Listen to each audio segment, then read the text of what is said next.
자, 주택임대사업자 투자 분석 지금부터 시작해 보도록 하겠습니다. 자, 먼저 주택임대사업자가 무엇인지 먼저 살펴보도록 하겠는데요.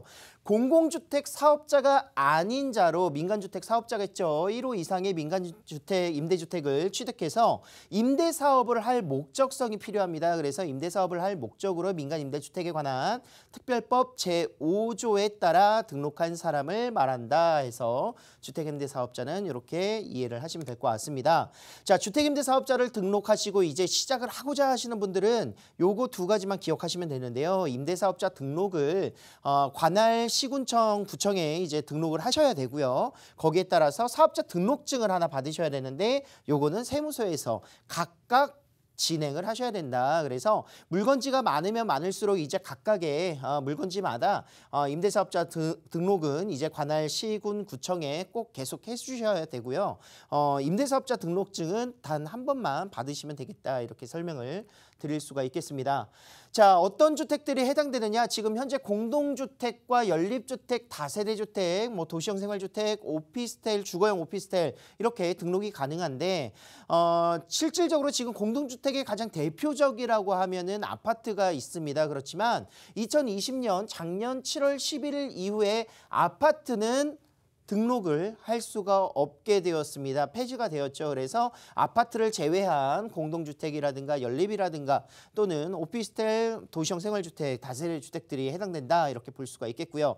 자, 취득세 감면 요건이 가장 큰 혜택이다. 저는 이렇게 볼 수가 있겠습니다. 하지만 감면 요건이 있는데요. 무엇이냐면 최초 분양이라든가 신축한 주택을 내가 소유권 이전 등기를 첫 번째로 했었을 때 취득세 혜택들이 있습니다. 그래서 최초 소유권 이전 등기만이 가능하다는 겁니다. 기존의 주택들 일반적인 매매를 통해서 내가 임대사업 등록을 하면서 취득록세를 혜택받고자 하시는 분들이 있으신데 일반 매매 시에는 취득세 혜택이 없다라는 점을 잘 숙지하셔야 되겠죠. 그래서 저희가 신축 분양에 있어서 투자를 많이 설명을 드리고 이해를 시켜드리거나 또는 추천을 드리는 이유도 바로 이런 부분들의 감면 혜택들을 누리시고 투자하실 수 있기 때문에 특히나 또 이제 주택 같은 경우에는 이제 다주택자 뭐 2주택, 3주택 취득하실 경우에는 취득록세가 8%에서 12%까지 올라갈 수 있기 때문에 굉장히 큰 부담이 될 수밖에 없겠죠. 그래서 이런 부분들을 취득세 감면 요건을 통해서 혜택을 충분히 보실 수 있는 신축 분양이라든가 신축으로 주택한 주택에 대한 그런 투자가 필요하다 이렇게 말씀드릴 수가 있겠습니다. 자, 감면이 얼마나 될까요? 지금 현재 취득세 감면은요 60제곱 이하로 구성되어 있는 모습에서 200만 원 내에서는 면제가 이루어지고요. 취득세가 200만 원 정도 되려면 실질적으로 뭐 1억 원 정도의 그런 주택 규모가 돼야 되기 때문에 그런 주택 규모가 이제 200만 원 이상 초과될 경우에는 85%까지 감면을 받는다 이렇게 볼 수가 있겠습니다. 자, 면적을 만약에 60제곱 초과되는 주택에 대해서는요 50%까지 취득세 감면이 될 수 있기 때문에 면적 요건들 잘 보셔야 될 것 같고요. 자, 양도소득세 파실 때 에 대한 양도소득세 감면 혜택들도 있습니다. 장기보유 특별공제가 가장 컸었는데 지금 현재 임대기간을 8년 이상 유지를 하실 경우에는 50%, 10년 이상 유지를 하실 경우에는 70%의 장기보유 특별공제가 가능하다. 실질적으로 차익이 많이 남더라도 10년 이상 보유를 했다면 어떻게 보면 임대를 하셨다면 장기보유 특별공제를 통해서 70% 감면을 받으실 수 있기 때문에 굉장히 양도소득세의 큰 감면 혜택으로 유지를 하실 수가 있습니다. 자, 거기에 더불어서 이제 양도세 비과세 특례가 있습니다. 거주주택 양도세 비과세 특례인데 내가 거주하는 주택이 하나 있고 플러스로 내가 임대주택들을 취득하게 됐었을 때 비과세를 받을 수 있느냐? 있습니다. 실질적으로 임대주택을 등록을 하시고요. 거주주택을 양도시에 대신에 이제 거주주택은 2년 이상 거주 요건을 충족하셔야 되겠습니다. 그래서 거주주택을 이제 1세대 1주택으로서 양도세 비과세를 적용받으실 수 있는 요건을 갖추고 있습니다. 그래서 임대주택은 거주주택을 제외한 모든 주택을 등록해서 임대주택으로 등록을 해야 된다 이렇게 설명을 드릴 수가 있겠고요. 면적 기준은 따로 없고 기준 시가를 충족시켜야 된다. 아까 말씀드렸었던 수도권은 이제 6억 원 이하 그리고 비수도권은 3억 원 이하로 구성되어 있습니다. 평생 1회까지 적용이 가능하기 때문에 지금 현재 내가 좀 투자를 생각하신다 하시는 분 여기에 이제 해당이 되시면은 거주주택 비과세 특례, 양도소득세 그런 비과세 특례를 노려보시는 것도 좋은 기회가 될 것 같고요. 자, 임대주택 사업자 의무사항 이렇게 혜택들이 있는 거에 비해서 이제 의무도 있겠죠. 어떤 의무들이 구성되어 있느냐. 자, 표준임대차 계약서 양식을 사용해서 사용을 의무적으로 이제 작성을 해야 됩니다. 일반적인 전세 월세 이런 계약서가 아닌 표준임대차 계약서가 있습니다. 그래서 요거를 꼭 사용하시고 관할 구청에 임대 개시일 신고를 필수적으로 꼭 하셔야 되고요.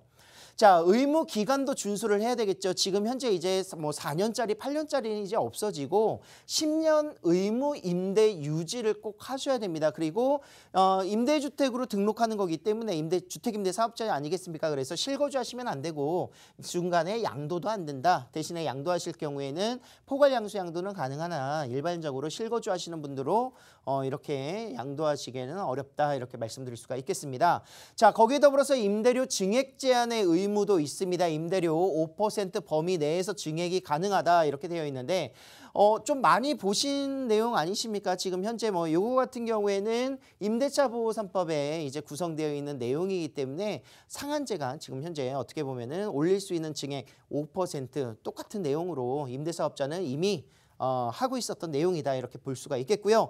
그리고 신고제가 또 들어가잖아요 이번에. 그런데 신고제를 하지 않더라도 임대사업자는 당연히 신고를 했었어야 됐습니다. 그래서 임대차 계약 사항을 신고해야 되는 의무가 있고요. 뭐 임대료가 얼마인지 기간이 얼마인지 바로 표준임대차 계약서 양식에 따라서 관할 지자체에 신고를 하셔야 되고 재계약하는 부분들도 꼭 신고를 하셔야 된다 이렇게 말씀드릴 수가 있겠습니다.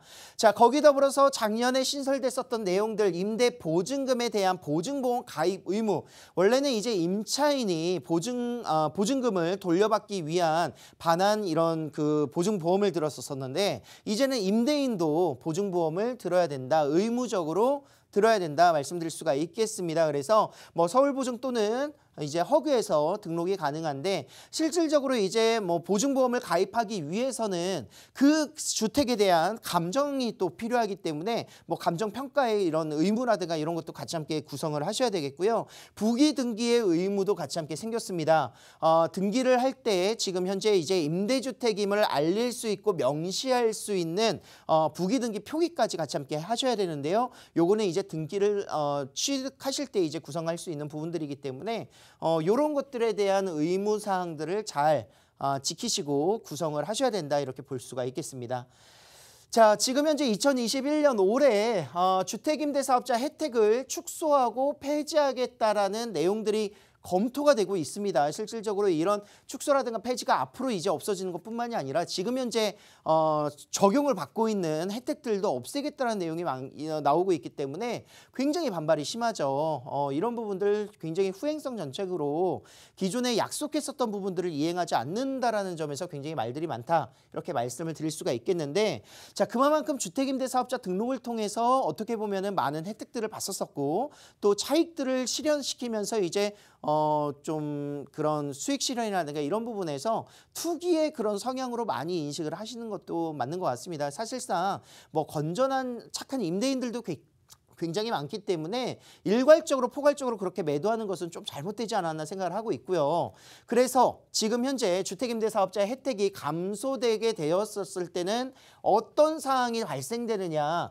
소액으로 움직이는 투자자 같은 경우에는 투자하기 더욱 어려워지는 시기가 오게 될 것이다 라고 말씀드릴 수가 있겠습니다. 예를 들어서 내가 지금 현재 거주하고 있는 1주택 말고 투자를 하려고 임대사업 등록을 하는 이런 주택들을 투자를 하려고 하는데 실질적으로 주택임대사업자 등록을 안 한다면 어떻게 보면은 일반적인 다주택자로서의 취등록세가 굉장히 부담될 수밖에 없겠죠. 그래서 소액 투자자는 이제 투자를 아예 생각도 못하고 실질적으로 이제 무주택자가 아닌 분들 가운데 투자할 수 있는 분들 같은 경우에는 현금 보유자라든가 또는 자산가들만 부동산을 매입하는 시기로 도래하게 될 수밖에 없는 요소를 많이 가지고 있습니다. 그렇다면 현금 보유자라든가 자산가들만이 부동산을 취득을 한다면 그들만의 리그가 형성이 되면서 실질적인 전세가 월세로 전환되는 순환도 굉장히 많아질 것이고요. 부동산 투자 시장에 있어서도 투자 수요 투자를 하고자 하는 사람들의 양극화 현상 분명히 나타날 수밖에 없다. 빈부격차가 점점 더 심해질 수밖에 없다라고 이야기를 드릴 수가 있겠습니다. 자, 지금 현재 부동산 투자, 부동산 재테크를 왜 해야 되는지 말씀드렸었습니다. 화폐 가치의 하락이라든가 또는 인플레이션이 계속 올 수 있는 위험성, 경고가 계속 불이 켜지고 있기 때문에 실물 자산에 투자를 하시고 부동산에 투자를 하셔야 되는 부분인데, 앞으로 이런 주택임대사업자 혜택도 축소되고 없어진다면 투자하기가 점점점 소액 투자자는 어려워지는 시기가 올 수 있어서 인플레이션에 대비할 수 없는 상황이 나타나게 될 것이에요. 그러면 이제 거주비라든가 이런 부분들, 평생 임차인으로서의 그런 거주비가 더욱더 부담이 되실 거고, 뭔가 내 주택을 마련하기 위한 발판이 돼야 될 텐데 그런 것들이 조금씩 어려워지는 시기가 계속해서 올 것이다, 이렇게 이해를 하실 수가 있겠습니다. 자, 지금 현재 주택임대사업자를 혜택을 누리시면서 어떻게 보면은 어떤 주택에 투자를 해야 되느냐, 실질적으로 주택임대사업자 등록이 가능한, 가능한 거는 다 가능한데 혜택을 볼 수 있는 신축에 대해서 투자에 지금은 포인트, 어떻게 보면은 쟁점을 좀 맞추셔야 된다, 이야기를 드릴 수가 있겠고요. 신축 중에서도 아파트가 아닌 다세대 주택이라든가 또는 소액으로 투자할 수 있는 오피스텔, 그리고 도시형 생활주택, 이런 부분들을 좀 보셔야 될 것 같고, 특히나 이제 역세권 용도지역 상향이라든가 이런 상업지로서의 그런 변모가 또 기대되고 있는 지역들의 역세권 공략을 해보신다면 주택임대 사업자 혜택을 통해서 어떻게 보면은 절세할 수 있고 투자할 수 있는 시기 정말 얼마 남지 않았다, 이렇게 좀 불안한 이야기를 드리면서 마무리하도록 하겠습니다.